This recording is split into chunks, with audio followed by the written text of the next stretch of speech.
alam nyo, very interesting itong ating pong paksa. No ako'y bago pang mananampalataya, gusto ko mapakinggan ito doon sa pastor ko, itong topic na ito, kasi this is about our enemies and their strategies, patungkol ito kay Satanas, sa kanyang mga demonyo at yung mga strategy na ginagawa nila, yung mga ginagamit nila ng mga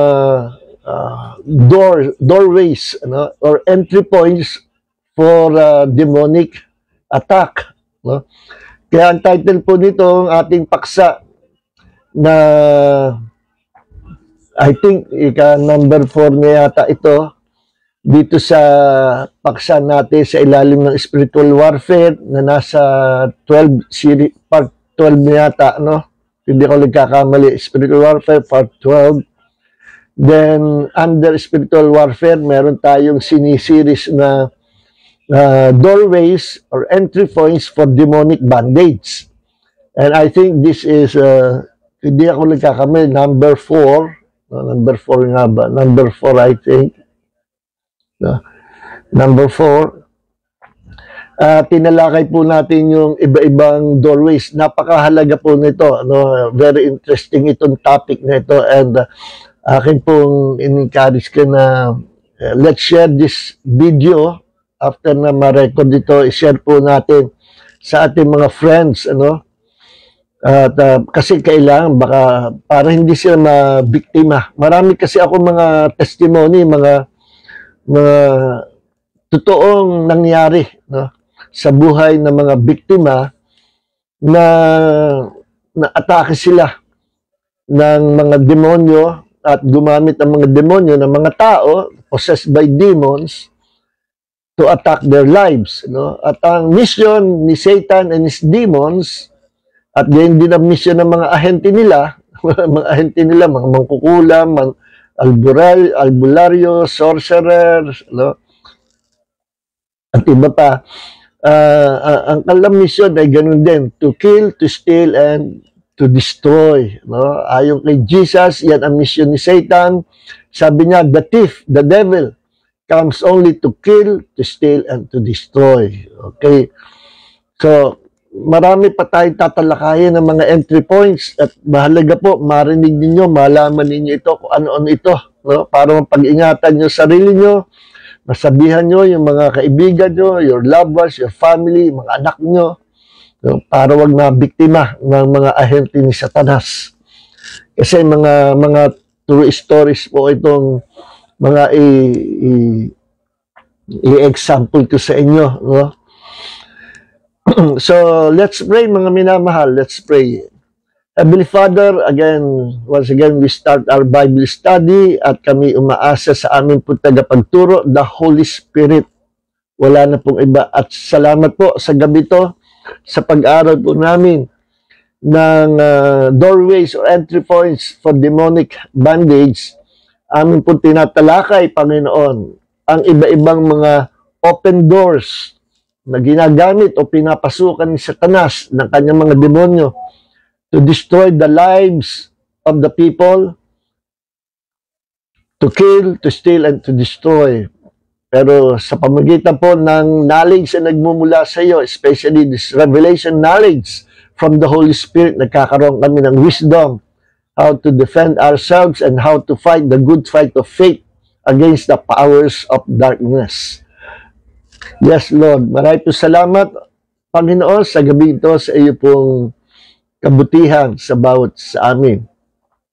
Release your abundant grace sa bawat isang nakikinig, umaattend to amin pong Bible study. Maraming po salamat, Panginoon. We receive your fresh anointing of wisdom and revelation for the glory of the name of Jesus. Amen, amen, and amen. Alright. So, every time na ako po ay magtuturo about spiritual warfare and deliverance or yung topic na demonology, study of demons, at yung pinag-aaralan about our enemies, about demons and then mga strategies and attacks, pinag-aaral, kailangan po yan. Parang kumbaga sa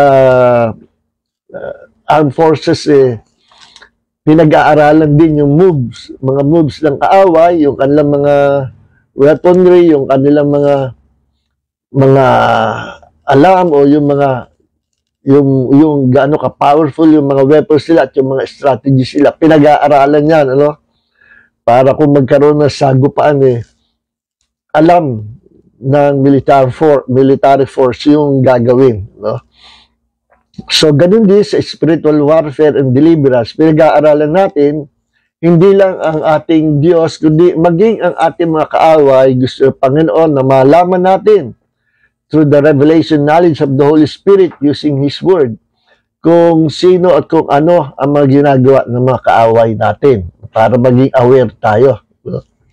So, purihin ang Panginoon. And every time na nagtuturo ako nitong about spiritual warfare and deliverance, siyempre pag-uusapan din mga demonyo, pero hindi mawawala na itinataas natin. Kahit ang pinag-uusapan natin mga kaaway, kailangan ang mataas ay ang pangalan ng Panginoong Hesukristo, no? Siya dapat ang sentro ng ating Bible study, hindi si Satanas, hindi ang mga demonyo, kundi ang sentro ay si Jesus Christ pa rin, ang ating Panginoon, ano? Okay. Kaya babasa po tayo ng talata, scriptures, gabi, no? About the Lord Jesus Christ to exalt His name. Okay. Basahin po natin ang Philippians chapter 2 verse 5, no? Ito po sabi, have this attitude in yourselves, which was also in Christ Jesus. Okay. Pababa, verse 6, who, as He already existed in the form of God, did not consider equality with God something to be grasped. No?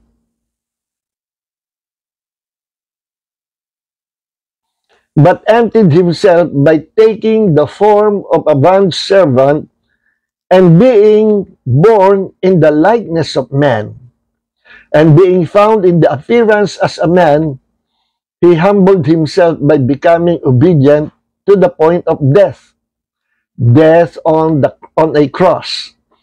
For this reason, also God highly exalted Him, sino? Si Jesus, and bestowed on Him the name which is above every name, so that in the name of Jesus, every knee will bow, of those who are in heaven, on earth, and under the earth, and that every tongue will confess that Jesus Christ is Lord, to the glory of God, the Father. Okay. Sabi po dito, magkaroon tayo ng ganitong pag-iisip o ganitong attitude, ganitong pag-uugali na gaya ng pag-uugali o pag-iisip ng Panginoong Hesukristo.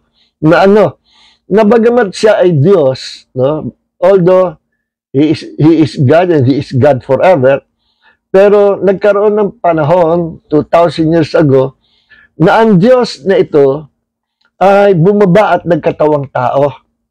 Ano? At nung siya ay bumaba at nagkataon tao, ang reason ay para sa atin, for our sake, not for Himself, but for our sake. No? At lagi ko sinasabi, meron tatlong dahilan why Jesus, who is God, no, became a man, became a human being. May tatlo. Number one, upang sa pamagitan ng kanyang kamatayan sa krus, mabayaran ng kanyang buhay, mabayaran ng kanyang banal na dugo ang ating mga kasalanan. At pagbayad na, pwede na tayong lumapit sa kanya. Okay? Sa pintuan na bukas, na yun ang ginagamit ng mga demonyo to attack the people. Whether you're a Christian or unbelievers, yung mga bukas na pintuan na yan, ginagamit ng kaaway. So, pag nalaman natin na yan pala mga pintuan bukas, i-close natin. Isara natin mga pintuan niya sa ating buhay. Tuloy tayo, no? So, si Jesus, tatlong dahilan why Jesus became a man. pag nabasa nyo sa Bible, kasi nandito yung deception ng mga cult religion eh. Sabi, oh, kita nyo, si Jesus tao lang. Bakit? Eh, kaya si tao lang, mas mataas ang Ama sa kanya. No? At kaya mas mataas ang Ama sa kanya, binigyan siya ng inheritance, ng yaman sa langit. Itinaas siya ng Ama. O sino nagtaas? Sabi sa Bible, ang Ama. Natural, sinabi sa Bible. Sinong tumanggap ng inheritance o ng kayamanan sa kanang Diyos? Si Jesus. Tama naman, binanggit niya sa Bible. No? Pero, yun ang ginagamit nila, sinasamantala yung mga talata na yun, sabi si Jesus ay nagutom, napagod, kasi tao lang, tumanggap siya ng exaltation o ng pagtataas mula sa Diyos Ama kasi siya ay mababa lamang, itinaas siya ng Ama. No? He was just a created being at ginawa ng Ama na maging Diyos. Yan mga katuruan yan ay sablay po yan. Yan mga teachings ng Diyos. Pero at hindi sila naniniwalang Diyos si Kristo. So, when Jesus became a human being, talagang nag-submit siya sa Ama. Hindi lang siya nag-submit, even the Holy Spirit. Kasi, for the sake of our salvation, ang plano ng Diyos, our triune God, we believe in one God with three divine persons. Nag-usap-usap ang triune God, the Father, Jesus, the Holy Spirit, at para sa kaligtasan natin gumawa sila ng plano how to save mankind, how to save mankind sa buong mundo. At yan ay sa pamagitan ng tagapamagitan at magiging tagapagligtas. Walang iba kundi ang Panginoong Jesus. Kaya siya naging tao, hindi para sa kanyang sarili. Tumanggap siya ng mga pagtataas ng Ama, papuri sa Ama, at exaltation. Binigyan siya mataas sa pangalan, hindi for his sake, for himself, kundi for our sake. Para sa atin. Actually, kung babalik tayo doon sa pasimula, wala pang pasimula, na hindi pa nalilikha ang mundo, hindi pa nalilikha ang mga tao. Wala pang creation. Magkakasama na ang Ama, si Jesus, ang Holy Spirit. These three, itong tatlong ito, ang sinatawag na one God of the Bible. Sila ay iisang Diyos. Kaya nang nagkaroon ng plan of salvation, ang purpose ng why Jesus became a man, number one, to pay the price of our sins. Number two, to destroy the works of the devil and to destroy his kingdom, to destroy the devil himself. Number two. Number three, so that we might become joint heir together with Christ. Para lahat ng ibinibigay o ibinigay ng Ama kay Jesus na pagtataas, at yaman ng kaharian Diyos ay maibahagi sa atin ng Panginoong Hesus. Sa totoo lang, hindi niya kailangan yung riches and wealth of God's kingdom. Why? Siya ang creator ng lahat ng yan. Siya ang creator of His own kingdom. Siya ang creator of the universe. Siya ang creator. He is one with the Father and one with the Holy Spirit. Okay. Hindi natin palalawakin yan dahil hindi naman niya ating paksa. Binanggit ko lang yan para maintindihan natin na pag si Jesus binigyan siya kasi nagpakababa siya, naging tao siya, at naging masunuri siya hanggang sa siya'y mamatay sa krus. He became obedient, to the point of death on the cross. Yes, si Jesus, He humbled Himself, para lang mailigtas tayo. At nung siya ay nabuhay na maguli after 3 days and 3 nights, sa kanya binigyan siya ng Ama ng pinakamataas sa title, pinakamataas sa pangalan, at yung pangalan yan ay pangalang Jesus or Yeshua sa wikang Aramaic at sa wikang Hebrew, Yeshua, na ibig sabihin, the Lord our salvation. Yan ang pinakamataas na pangalan na sa langit at sa lupa, ibinigay ng Diyos kay Jesus para tayo magkaroon ng access sa kaharian ng Diyos. Diyan tayo dadaan sa pangalang yan. Wala nang ibang pangalan pagdadaanan. Kumbaga pupunta ka sa Amerika, kailangan mo ng dalawang bagay, ng passport. Pangalawa, yung passport dapat may visa. Hindi lang pwedeng passport lang. Kasama ay kailangan may visa. Ganyan, So, ang passport, parang religion yan eh. May religion ka, pero kung wala kang Kristo, wala kang Jesus Christ sa religion mo, and you don't believe the Lord Jesus Christ is God, meron ka lang passport, pero hindi ka pa rin papasok sa Amerika kasi kailangan ng Amerika na meron kang visa. Hindi ka tatanggapin ng immigration. Doon ka pala sa immigration, sa consular officer, bagsak ka na kagad. Ano bang pinagawa mo rito? Wala ka naman palang visa, passport lang. So, ganyan din yung may religion. But without Christ, you are nothing. And there is no salvation sa anumang relihiyon na walang Kristo o walang Jesus Christ na pinaniniwalaan. Pero sabi ng mga Amanda Marga, mga yogi, Hindu religion, at ng Islam, we believe the Lord, we believe Jesus Christ. No? Anong klase paniniwala? We believe that He is a human being, a great prophet of God. Ang ganda lang. But they don't believe that Jesus Christ is God. No? He is God. All-knowing, all-powerful, can be present everywhere. He is God, our Creator, the Alpha and the Omega, the Almighty God. Hindi sila naniniwala na si Jesus Christ yun. Malibay kayo maniwala that Jesus Christ is God, there is no salvation sa buhay mo, kaibigan. Okay. So, yan, at nung itinaas ang pangalan Jesus, alam nyo, nung panahon ni Jesus, napaka-ordinary ng pangalan Jesus eh. In fact, yung pangalan ni Joshua, sa Old Testament, Joshua at saka Jesus, iisa yan eh. Ang daming may kagayang pangalan niya noon. Parang ako, June Cortez. Ang daming June na ano. Pero hindi ako yun. No? Pero, after the death and resurrection of Jesus Christ, nako, dyan itinaas yung pangalang Yeshua at wala nang sino man tao ang pwedeng gumamit ng pangalang yan. Sapagkat ang pangalang yan itinaas, pinabanal, no? At sa pangalan yan, na pangalan ng Diyos na binigay sa lahat ng tao sa buong mundo. At nasa sa iyan kung tatanggapin mo, sasampalatayan mo ang pangalan nga upay kay maligtas. Yung ayaw, maniwala, huwag, hindi namimilit ang Panginoon. So sa pangalang Jesus, lahat ng riches and wealth of God's kingdom nasa pangalan Jesus. All authority and power of God's kingdom nasa pangalan ni Jesus. No?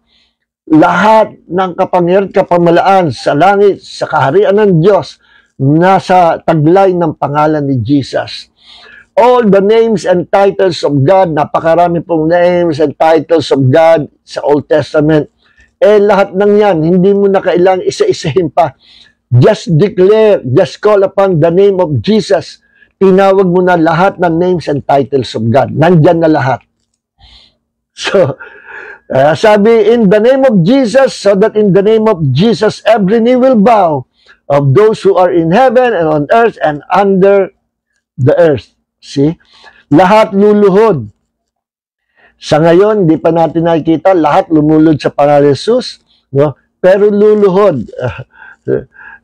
Pagdating ng Judgment Day, all people, all souls will bow down in the name of Jesus. Yung mga angels sa langit, lulod sa pangalan ni Jesus. Ang mga tao sa natagalupa, luluhod sa pangalan ni Jesus. Ang mga creatures sa ilalim ng lupa, mga demon spirits, at yung mga namatay na mga tao ngayon ay nasa hell, all of them will bow down in the name of the Lord Jesus Christ. No? So, purihin ang Panginoon. So, ngayon, itinaas natin ang pangalan ng Panginoong Jesus. Kaya, sabi ni Jesus sa Mark 16:17, para ito sa mananampalataya lang. And this sign shall follow those who believe. Para lang sa mananampalataya. In my name, they will cast out demons. In my name, they will lay hands on the sick and they will be healed. Ano sabi? In my name, they will cast out demons. Mga demonyo. So, mali po yung mga nagkakandak ng deliverance, nagtuturo, nagkakandak din silang deliverance. Ang pinapalayas daw sa katawan ng tao ay kaluluwa ng mga taong namatay, kaluluwa ng magkukulam, kaluluwa ng taong namatay hundreds of years ago or noong 1945. Wala pong ganyan. Walang kakayanan ang mga kaluluwa o espiritu ng taong namatay na pumasok sa another body ng human being. Walang ganyang kakayanan ang tao. No? Ang may ganyang kakayanan, yung mga demons. So, sino yung pumapasok sa katawan ng tao? Mga demon spirits. Pero, nagpapanggap sila at nanloloko na kunwari sila yung mga kaluluwa o mga spirits ng mga taong namatay. At maraming mga pastors at mga tao na nagpa-function sa Ministry of Deliverance na ganun ang ginagawa. Kinakausap pa nila at kumukonsulta sila at kumukuha sila impormasyon doon sa mga paniwala nila mga taong namatay. Yan pong practice niya, hindi na yan deliverance from the Lord. That is necromancy.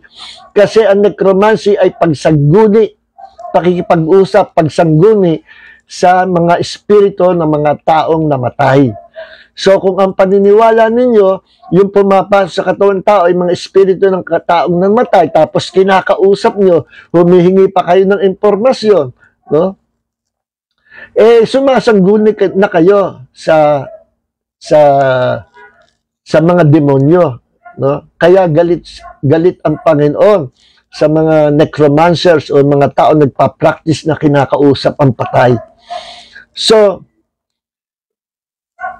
bumalik kayo sa original na paniniwala na sinabi ng Panginoon, in my name you will cast out demons. Wala po sinasabi si Jesus na in my name you will cast out those spirits of those departed people long time ago. Walang ganyan. Walang kakayanan ang mga kahit pa mangkukulam para pumoses ng katawan ng ibang tao. Walang ganyan. Yung pumuposes ng katawan, mga demon spirit. They have power to possess the body of a human being. Hindi lang yun, pati sa mga hayop, nakakapasok sila. Meron silang ganyang ability and power. Bakit? Kasi yung mga yan, may mga powers din yan. Why? Kasi ang mga demon spirit, gaya pinag-aral natin ng mga nakarang buwan, kung saan nagmula sila, sila ay mga offsprings o mga anak ng mga fallen angels sa anak na babae ng tao. Genesis chapter 6, verse 4 hanggang 6. At nilinaw pa yan sa Book of Enoch. Kung nabasa ng Book of Enoch, hindi naman masamang basahin, ating itratuhin yun na commentary or historical book. Para marami tayong makuha informasyon. Pero hindi natin kinukonsider na anointed or written by the Holy Spirit kasi nga ay wala sa 66 books. We only have 66 books of the Bible, no? At yun ang canon of the scriptures, ang pinakakumpletuhan ng canon, sinarhan na ang canon. No? Pero sinasabi sa kasaysayan ng Bible translations na dati ang Book of Enoch ay kasama daw sa compilation ng canon of the scriptures.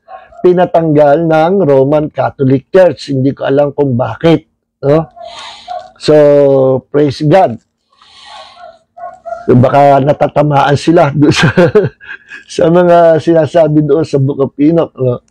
Maganda yung Book of Enoch kasi it's about second coming, rapture of the church, no? Final days, no? Mga kakilakilabot na mangyayari sa last days. No?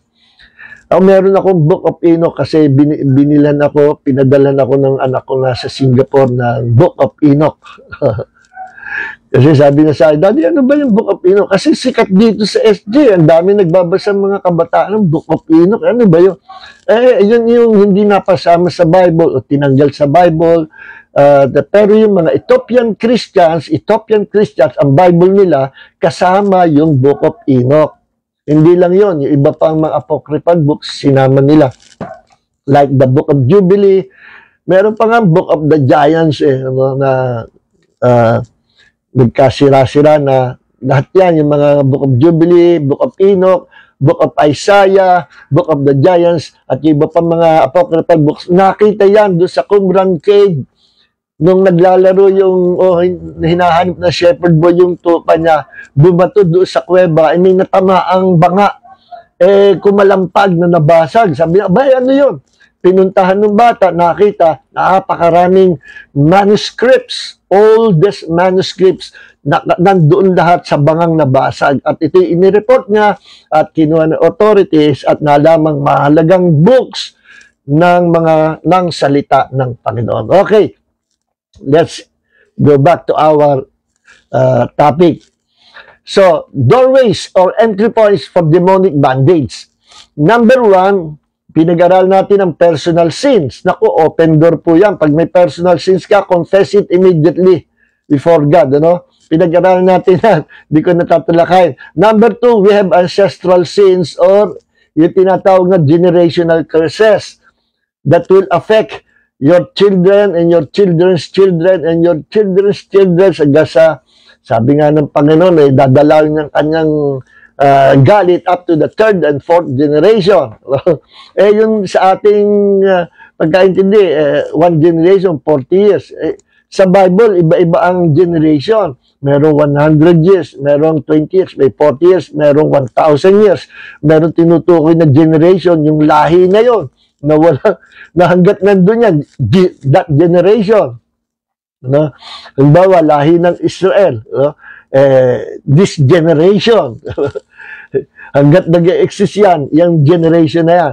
So, malawak pag-usapan pag sinabing biblical generation, sinabi ni Jesus, up to the 3rd and 4th generation, darating yung curse.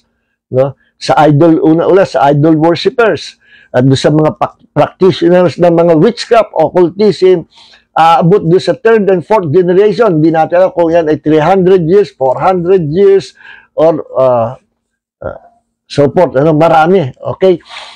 So, ancestral sins and generational sins of our forefathers, kung tawagin generational curses, yan ay mga open doors. Ano? Sa diablo at sa mga demonyo. So, pinag-aralan natin yan. Then, last week, pinag-aralan natin ang occult involvement, yung occultism.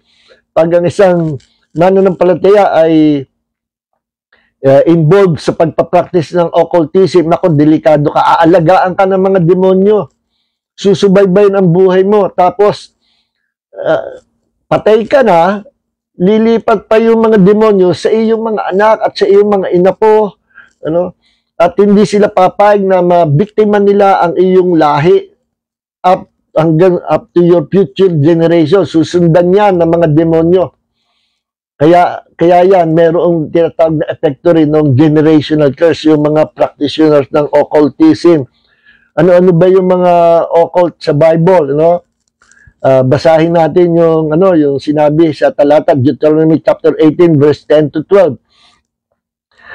Sabi dito, there shall not be found among you anyone who makes his son or his daughters pass through the fire. Yung mga satanista, ganyan ginagawa. Pinapadaan sa apoy, sinusunog sa apoy yung kanilang mga babies, ino-offer kay Satanas. One who uses divination, soothsayer, mga manghuhula na yan. And one who interprets omens or a sorcerer. Sorcerer. And one who casts out spell or medium or spiritist or one who consult the dead or necromancer. Yan yung sinasabi ko. No? Tigil-tigilan niyo yung deliverance na ang paniwala niyo ay tao yung sumasapi sa katawan ng tao dahil hindi yan biblical. Ha? At gumagamit din sila ng talata pero out of context. No? Yung figurative word sa Bible ay ginagawa nila literal. Okay, ang dami kong na-discover dyan So, huwag na mag-usayan. For whosoever does these things is detestable to the Lord. And because of these detestable things, the Lord your God is going to drive them out before you. Galit ang Panginoon sa practitioners ng occultism. Yung pong horoscope, zodiac, zodiac sa panghuhula, lahat ng yan ay branch ng occultism.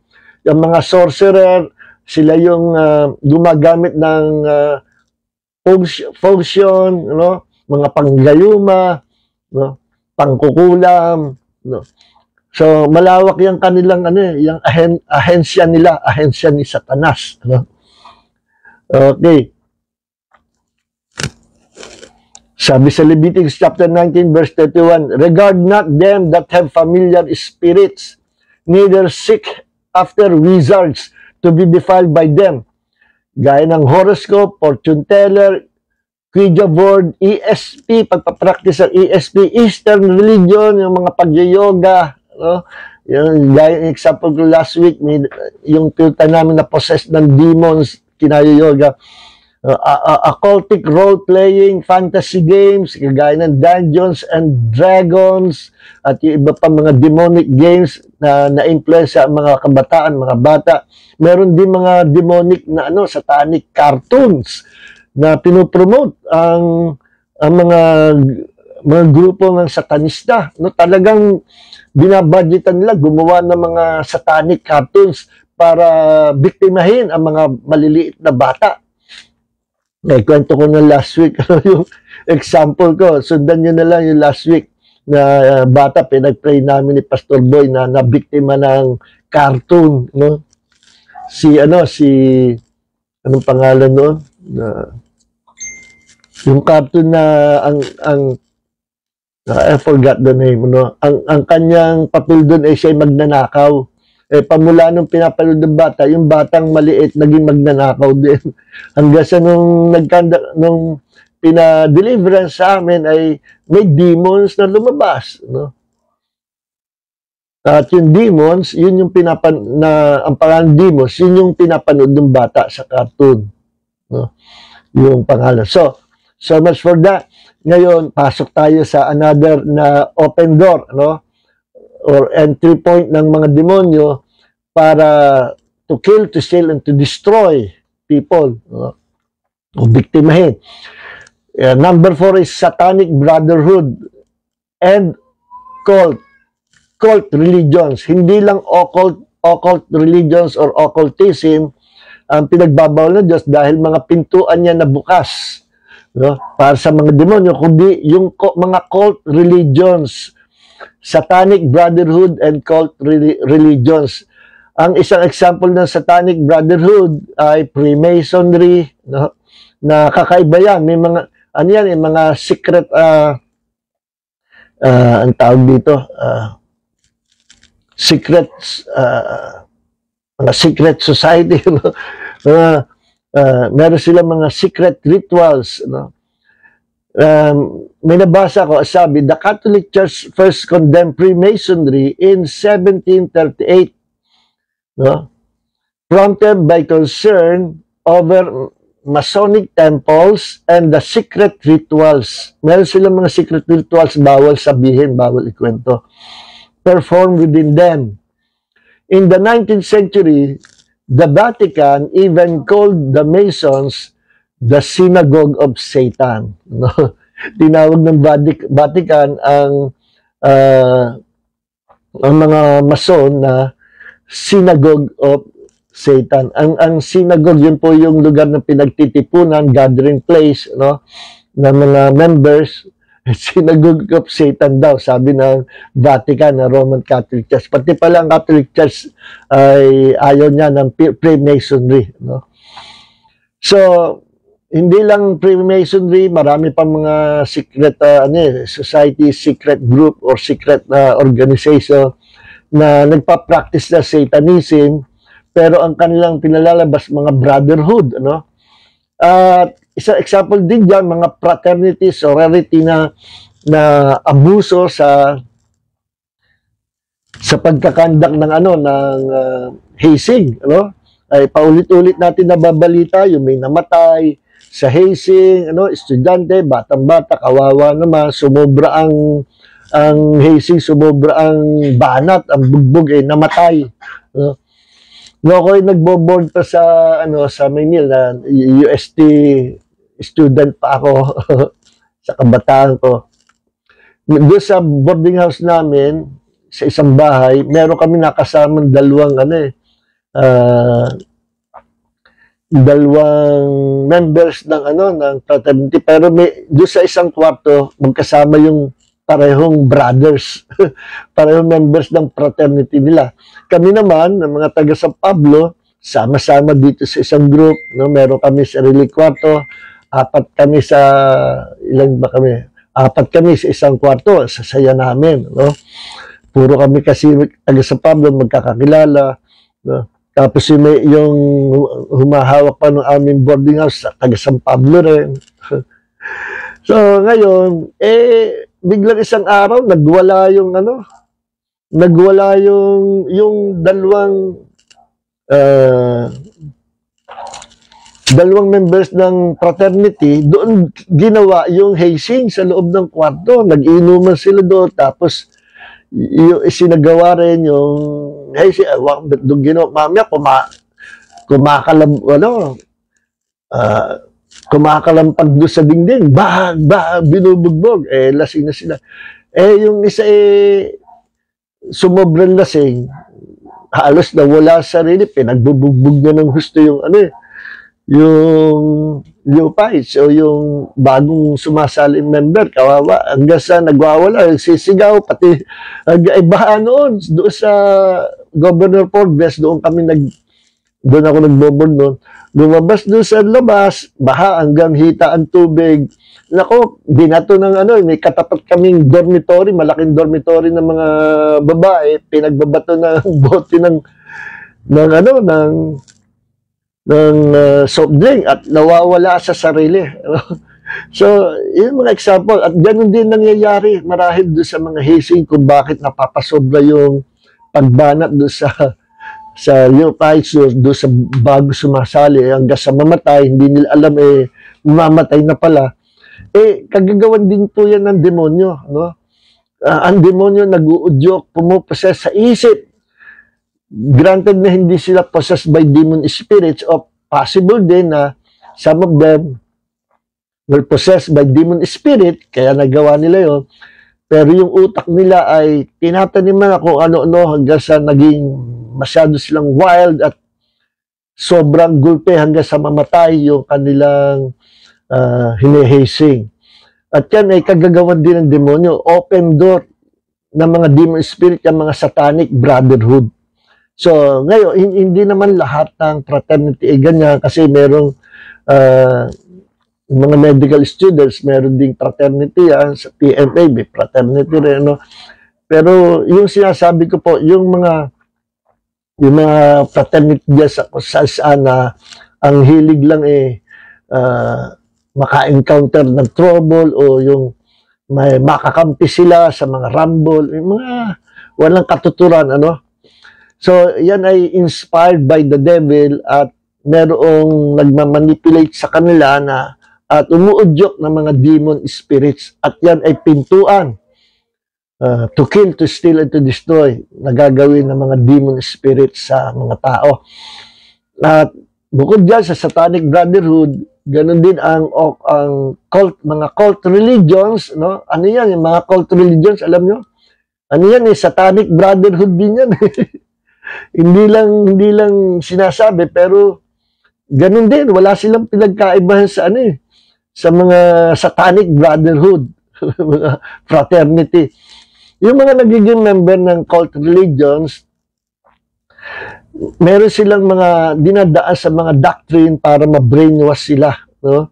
Para ma-brainwash. Then, mamamangha kayo.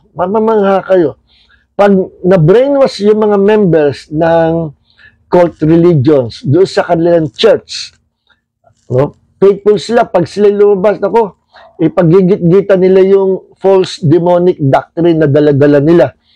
No? At makikita nyo na wala sila sa sarili na sa mga sinasabi nila kung ano-ano. Nandyan yung Jehovah's Witnesses, Mormons, INC, may naka-debate niya akong ILC. Pumunta ako doon sa kanilang GC, sa debate forum nila. Sumali ako sa sandali kasi naaawa ako Gusto ko i-introduce, ipakilala sa kanila biblically that Jesus Christ is God. Pero kawawa naman itong mga ito. Palibasan, naririnig na teaching sa doctrine nila. Puro si Jesus tao, si Jesus tao, si Jesus tao. At talakay nila, binabasa nila mga talata about Jesus as human being. Abay, basahin naman nila yung Jesus Christ is God. Ang daming talata niyan that Jesus is God. So, sumama ko at nagkaroon ng umpisa maganda usapan, sharing hanggang sa nung sila ay tagilid ang doctrine nila, nauwi na talaga sa debate, no? Pinakita ko sa sa kanila ang Bible, siya sabi ng Bible. Sabi ko sa kanila, lagi namang huli, lagi namang debunk Ayaw lang nilang tanggapin. Sabi ko sa members ng INC at yung isa yata ay pastor pa ng INC. Sabi ko, ang dami nila, tulong-tulong sila. Yamot sa akin, galit sa akin, kinakalabi yung doctor. Sabi ko, walang personalan, walang personalan. Doctrine lang. No? Doctrine. At maging ang INC naman, marespeto sila, basta pinag-usapan lang doktrina. Huwag na huwag mo lang pe-personalin at magsasalita ka ng masama sa founder nila, sa mga leaders nila. Huwag. Kaya hindi natin na-atake yan o nagsasalita na against sa kanila. Personalan na yan. So, doctrine lang. At sila naman, Maginoo, pag-doctrine ang pinag-usapan. No? Kaya sabi ko doon sa mga members kausap ko, teka muna, ang ILC, marespeto yan sa basta doctrine lang. Huwag kayong magagalit sa akin, walang personalan. No? Hindi ko naman inaatake yung founder nyo o yung mga ministro nyo. Doctrine lang.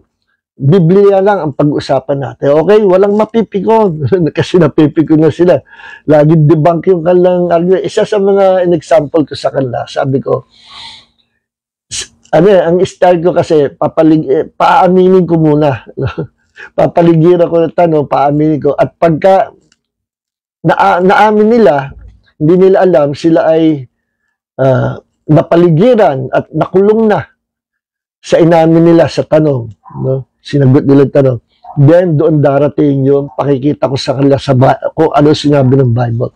Isang halimbawa, sabi ko, kayo ba naniniwala na only God, the true God of the Bible, can create the universe?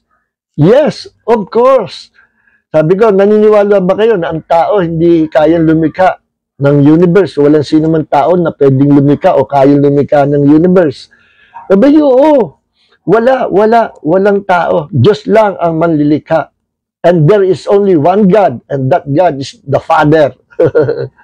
And there is only one true church, and that true church is Iglesia ni Cristo. Yan ang mga banat nila. Why? Bakit kami ang tunay na iglesia? Sabi nila, sapagkat kami ang mayroong tunay na biblical na pangalan. Iglesia ni Cristo. Sabi ko, alin ba nagliligtas? Pangalan o si Cristo mismo? Hindi nila masagot yun. Ang pangalan ba ng church, nagliligtas? Sinabi sa Bible na maliligtas ang tao sa pangalan ng church. Sino nagliligtas? Ang pangalan ang church ba? O ang Panginoong Jesucristo? O inamin nila, ang Panginoong Jesucristo.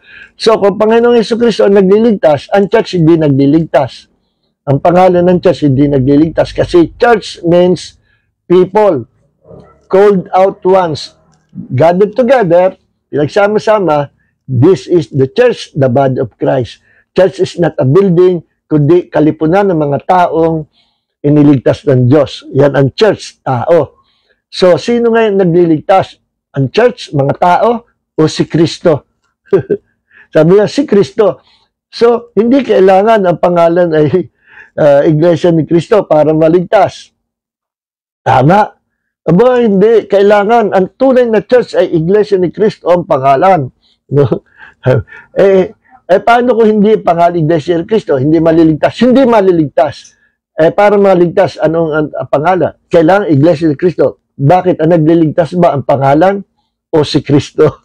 Diba? Sabi ko, may tao ba na kayang lumikha ng buong universe? Wala. Diyos lang. Ito sabi sa Bible, Colossians chapter 1 verse 16. By Him, sa pamagitan ni Kristo, nalikha ang lahat ng bagay. He created all things visible and invisible. He created all things both in heavens and on earth. Everything was created by Him, through Him, and for Him. Sino yung Him na yan? Si Jesus. O sino sinabi lumikha? Si Kristo. Ang tanong, meron bang tao na lumilikha o manlilikha na kalikhain ang universe? Trap na sila ron. Tapos sabi nila, hindi, ang Diyos lang ang manlilikha. Ba't sinabi dito si Jesus lumikha? Hindi siya manlilikha. Ginamit lang siya ng Diyos para likhain ang lahat ng bagay. Meron bang tao na may power? Nagpalusot sila. Binigyan sila ng power. Parang yung Jehovah's Witnesses, nagpalusot. Binigyan sila ng Ama ng power to create the universe. So yung power ni Jesus, kaya nakakalikha, sabi nyo, binigyan lang ng Diyos Ama ng kapangyarihan ng creative power. Kaya siya naging manlilikha, bigay lang ng Diyos Ama yung creative power ngayon kay Jesus. Kaya siya ay creator. Yes. Ngayon, saan sa Bible yun? Saan sinabi sa Bible na binigyan ng Ama si Jesus ng kapangyarihan para maging manlilikha? Saan? Di ba? Sabi, pangalawa, bandahuli, sabi ko, paniwala ba kayo sa sinabi sa Revelation 1:8? Sinabi ng Diyos, I am the Alpha and the Omega, the beginning and then, the first and the last, says the Almighty God. Sino yung sabi ng Almighty God? No? Sabi ng Almighty. So, sino yung Alpha and Omega? Ang Diyos. Pwede bang title niya? Pwedeng gamitin ng tao? Hindi pwede. Title niya ng Diyos. Basa sa Revelation chapter 22, verse 13. Sabi nito nagsasalita, I am the Alpha and the Omega, the beginning and then, the first and the last. No? Pagdating sa verse 16, ay, Jesus. Nagpakilala yung nagsasalita, umangkin na Alpha and Omega, si Jesus. Si Jesus yan. No? So, tanggap niyo na si Jesus ay ginamit niya yung title, Alpha and Omega na siyang title ng Diyos. That means Jesus Christ is God. Hindi na masagot. Naku, umabot ng 1 linggo. Bumalik ng 1 linggo, mukhang nag-research. Sabi, tama, si Jesus ay Alpha and Omega. Ang Ama ay Alpha and Omega. Alpha Omega ng Ama ay siya ang manlilikha, siya ang creator, siya ang katastasan Diyos. Iba ang pagka-Alpha and Omega ni Kristo. Ang pagka-Omega, Alpha and Omega ni Christ ay siya yung mamamatay sa krus, siya yung namatay sa krus, siya yung nabuhay na muli. Ginamit lang siya ng Diyos. Yan ang pagka-Alpha and Omega ni Kristo. Ay naku, malabo yan. Ako, kabayan, malabo yan kasi inamin nyo na It's too late. Inamin nyo na ang Alpha and Omega ay title ng Diyos. Tapos sasabihin nyo, title ni Jesus, tao, pero tao siya. Nasaan yung hindi consistent? Mali. Naku, sabi ko, iiwanan ko na kayo. At masasayang ng panahon. Total, lantara. Ayun yung tanggapin. Ito lang iwan ko sa inyo. Anong tatanggapin, pipiliin nyo? Yung sinabi ng ministro nyo o sinasabi ni Jesus, sinasabi ng Biblia? Mamili na lang kayo. Goodbye. Sabi paalam. So, makikita nyo. So, yan, may kasamang hindi lang basta brainwashing. Once na nakapasok ka sa isang cult religion, ang hirap lumabas. Hindi dahil sa ikaw ay na-brainwash, kundi your brain, your mind is possessed by a demon to deceive your mind forever. At bihira ang nakakatakas, nakakaalis dyan, unless na i-deliver sila ng Panginoon at biyayaan ng Panginoon, kahabagan ng Panginoon at papagliwanagin ng pag-iisip ng isang miyembro ng isang cult religion, hindi siya makakatakas. Ang hirap tumakas dyan. No? So, kailangan ay biyaya ng Panginoon at prayer para sa mga members ng cult religions para makaalis. No? So, marami pong mga religions or even mga Christian churches nagsasabi they are Christians at yung doctrine nila ang tama. Nako, mag-iingat po tayo.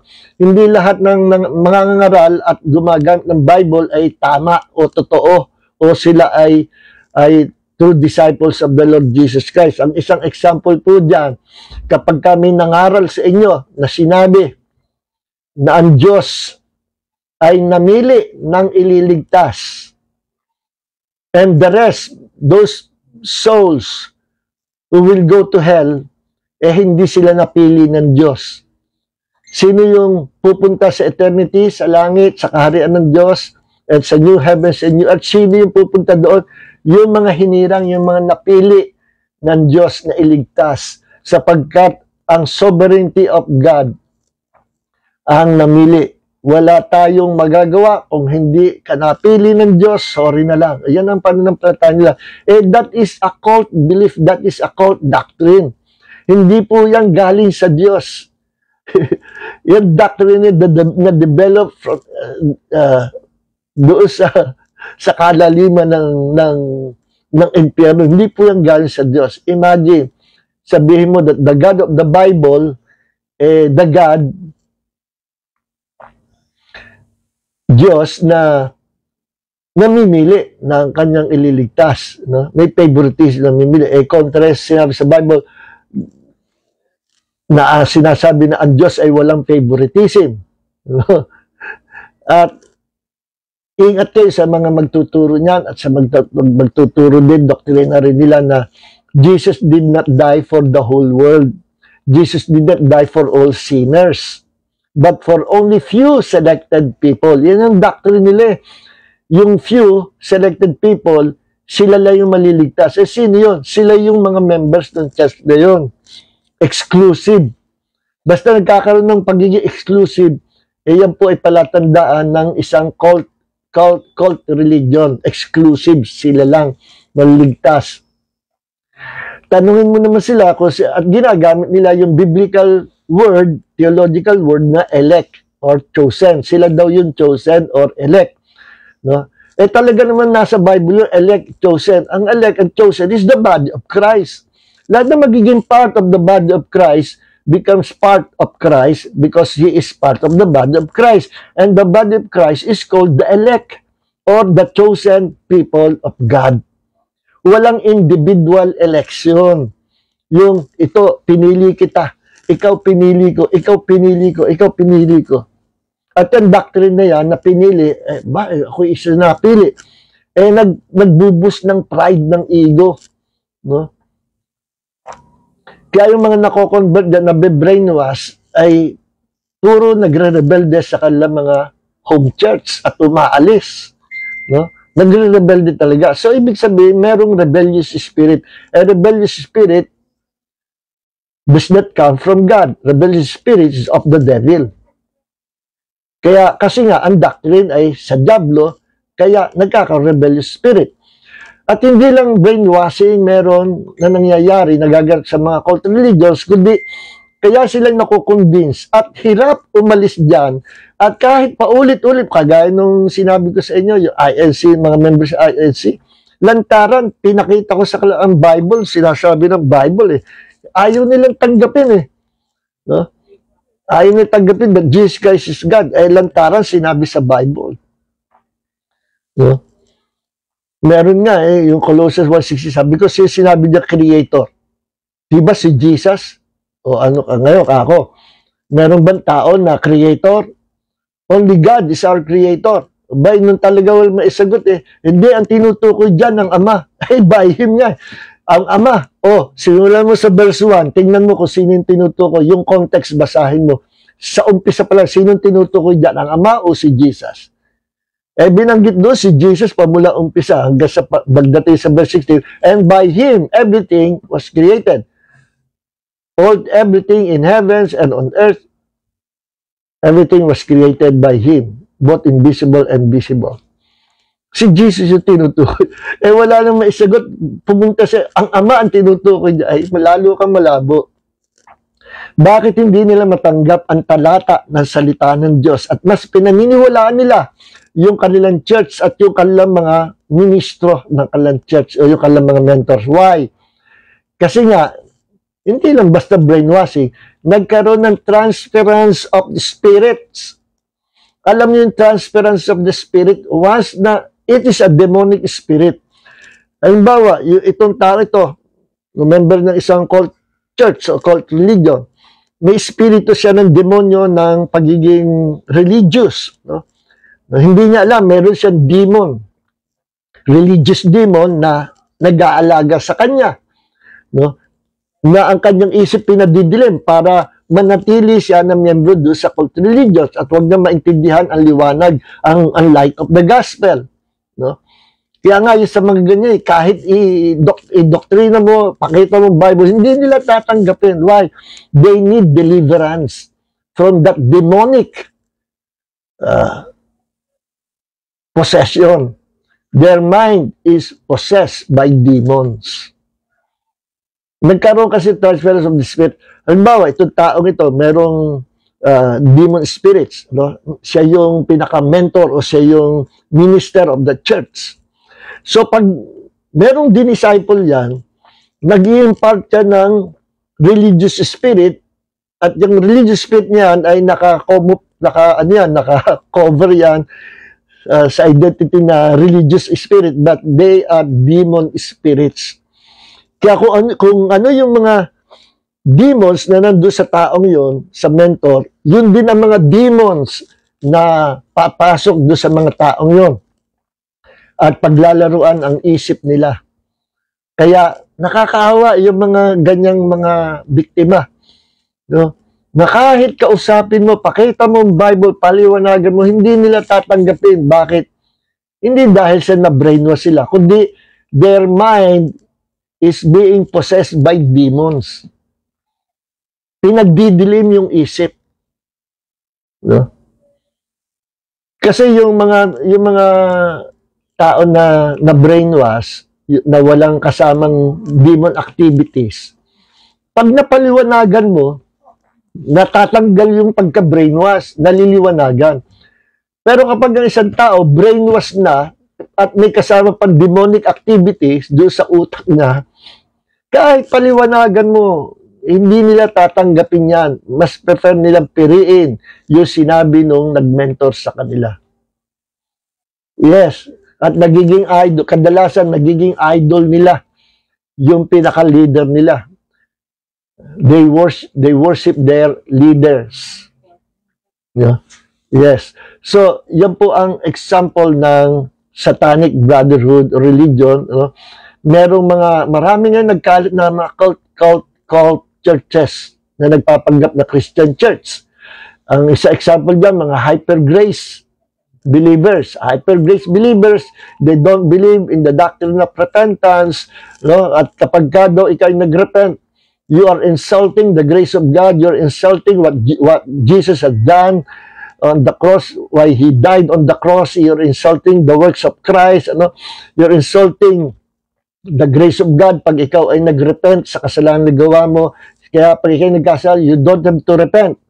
Bet may sinabi sa Bible na repent o repentance. That's only for the Jews. Para sa mga Hudyo lang yon. Kasi pupunta pa sila sa Greek word. Repentance sa Greek ay metanoia. Meta, change, noia, mind. To change your mind. Abay, tama ang definition sa Greek. Metanoia o metanoia. No? Ibig sabihin yan, pinagre-repent yan, mga Jews na dapat baguhin nila ang pag-iisip at tanggapin na nila si Christ as their Messiah. At para sa lang sa kanila, sa ating mga Gentiles, we don't have to repent. Hindi yan para sa atin. Ganun ba? Sabi ko doon sa kausap ko. So, yung repentance para for the Jews, paano kung makakita ko talata na binanggit niya, hindi naman para sa Jews? No? Hindi rin nila alam yun. Nagugulat siya. Basahin mo Revelation chapter 2 and 3. No? Basahin mo about the 7 churches. At yung 5 dyan sa 7 churches, pinagre-repent ng Panginoon. Ang hindi lang pinagre-repent at napuri lang ng Panginoon, yung church sa Smyrna at church sa Philadelphia. Philadelphia church sa Smyrna na church, hindi pinagre-repent. The rest, yung 5, pinagre-repent. Repent or else, sabi ng Panginoon. Galit ng Panginoon. Repent sa mga pinagagawa nyo. Ang tanong, yan ba mga churches niya, yung mga 7 churches niyan ay churches ng mga Jew? Tingnan mo, i-research mo kung church ng mga Jew. Abay, hindi. Puro yung mga churches ng mga Gentiles yan. Ano sasabihin mo na repentance for the Jew? Naku, talaga seryoso yung mga followers niya. Nakita pa ako, halos mangiyak-iyak ng preacher, sumisigaw. You don't have to repent of your sins. forgiven na yung ating mga kasalanan, past, present, and future, so you don't have to repent.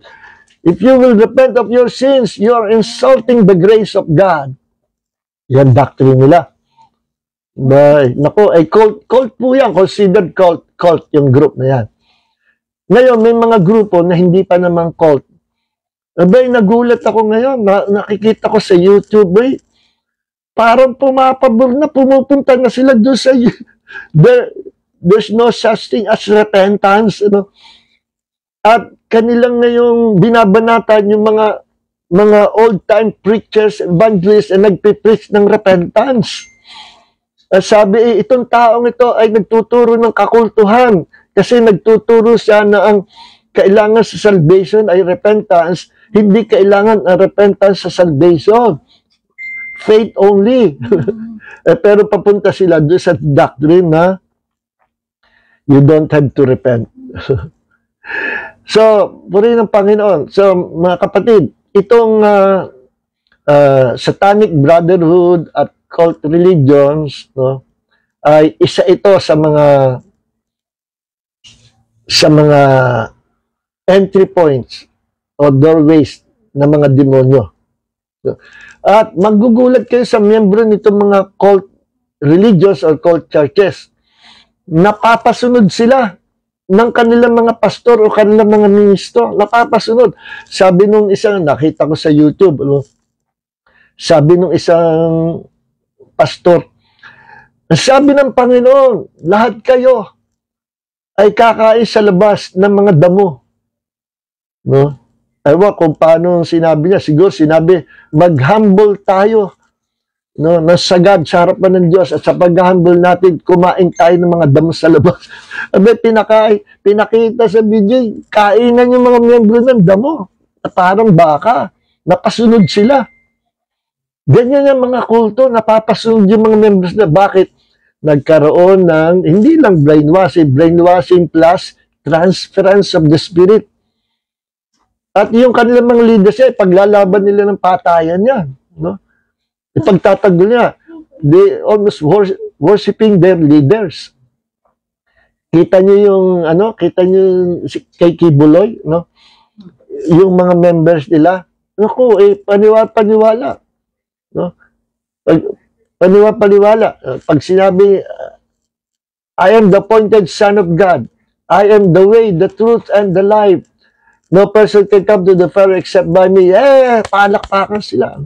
Abay, bit mo, papalakpakan, bit ka magpupuri, yung salita niya, sinalita para kay Jesus lang. Walang sino man taong pwede umangkin that you are the way, the truth, and the life. Abay, inangkin niya. So, sino man tao na aangkin that you are the way, the truth, and the life, He's the way, the truth, and the life. Abay, kulto yan, anti-Christ yan. Jesus Christ is the only way, the truth, and the life. So, another example, yung yung iba malaswa, mahalay na merong church, African church ayokong i-discriminate yung ibang, pero ito po ay totoo ito, i-search nyo sa YouTube, kung saan sa Africa, kung saan parte sa Africa, kung saan doon, na yung pastora, sabi niya, sabi ng Panginoon, kukuha kayo ng buhay from the breast of your pastor. Sa harapan ng congregation, ewan kung pa tinawag isa, kung tinawag niya or may nag-volunteer, at dededehin nyo ang buhay. Abay, inilabas ng pastor yung breast niya at pinadede doon sa isang member na lalaki. Kalaswa. Kalaswa po. Tingnan. Huwag nyo nang tingnan. Nasa YouTube yan Tapos may mga churches din na na nagpupusa sa Panginoon, may mga dancers sila, may mga dancers sa pulpit. Naku, malaswa yung mga dancing nila. Mga naka-miniskirts at ang dancing nila parang sa bar, sa mga bar. sa mga inuman. No? Plakang-plaka, malalaswa. No? But they're preaching the gospel. So, yung mga ganyan mga churches ang talagang dapat ma-expose at maiwasan ng mga kabataan. Noong 1970s, mayroong sumikat na grupo kung tawagin ay Children of God. No?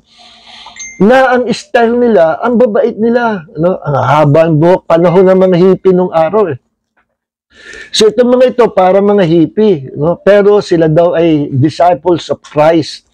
Pumupunta sila kung saan sa plaza, nag-evangelize sila. Ang mapapansin nyo sa kanila, lagi sila may kasama mga bata, mga cute na mga bata, mga anak-anak nila.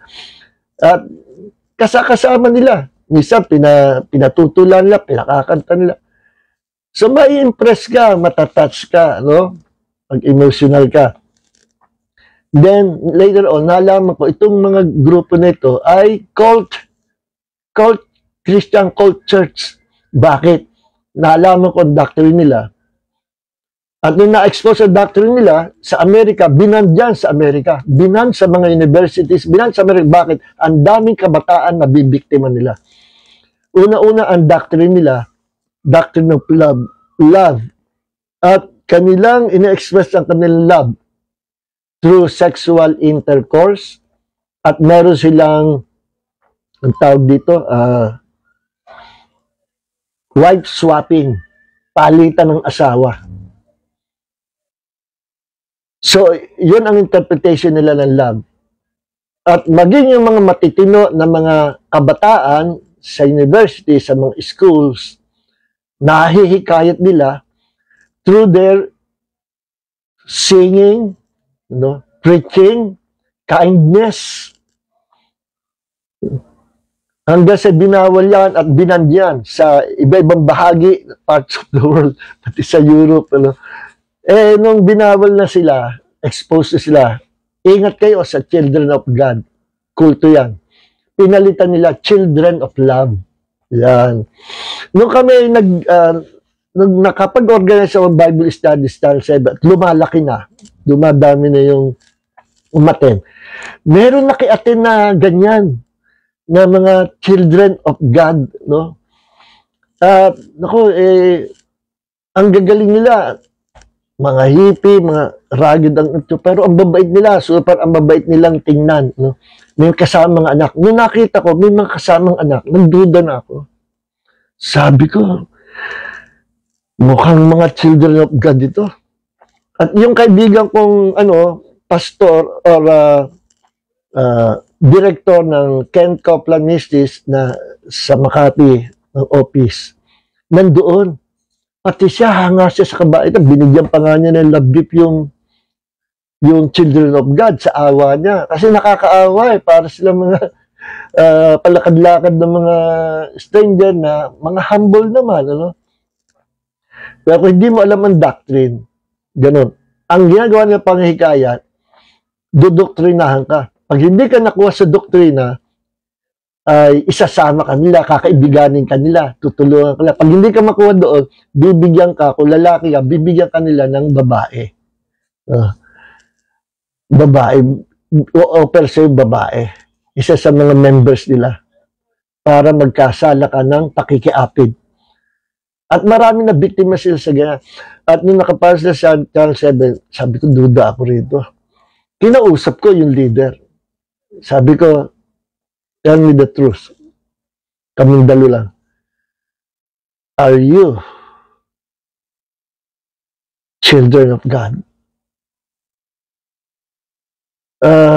Sabi niya, don't lie to me. Are you the children of God?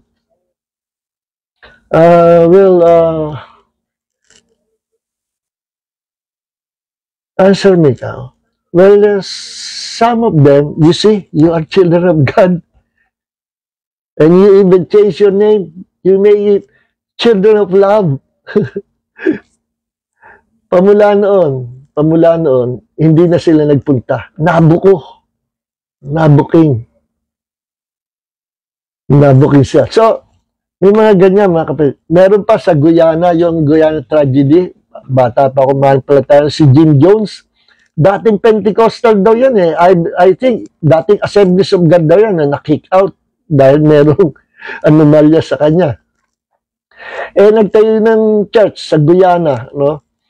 Na bandang huli, no? Dating Pentecostal yan eh. Bandang huli, dumami na yung membro na. And finally, sabi niya, lahat tayo sabay-sabay magte-take ng communion, no?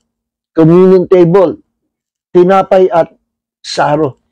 Sabay-sabay tayo iinom ng saro, the blood of Jesus, symbol of the blood of Jesus. Pinainom niya yung mga miyembro niya, siya hindi siya uminom. Immediately, natepok, patay yung mga miyembro niya. Siya naligtas, hindi siya uminom eh.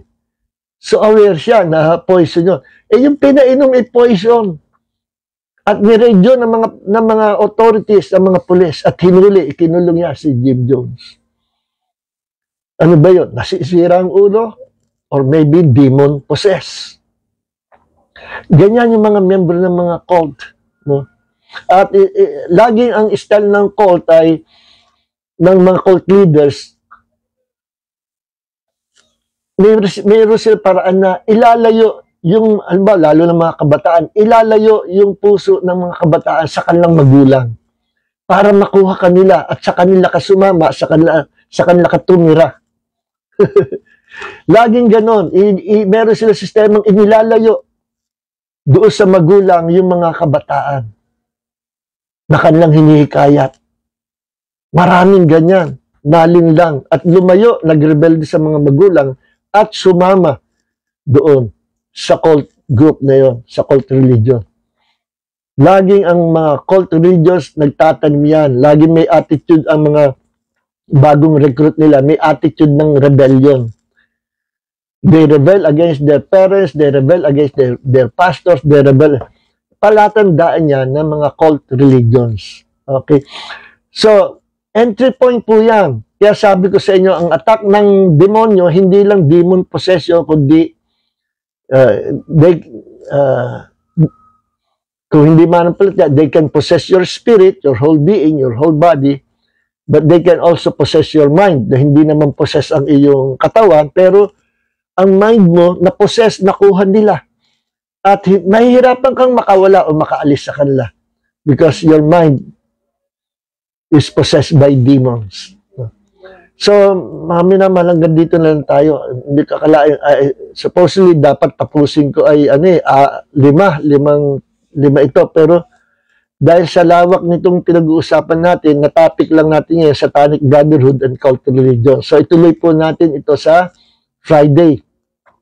Sa Friday, pag-aaralan po natin ang trauma, mga traumas. May mga example at yung tinatawag na death wish or self-imposed curse.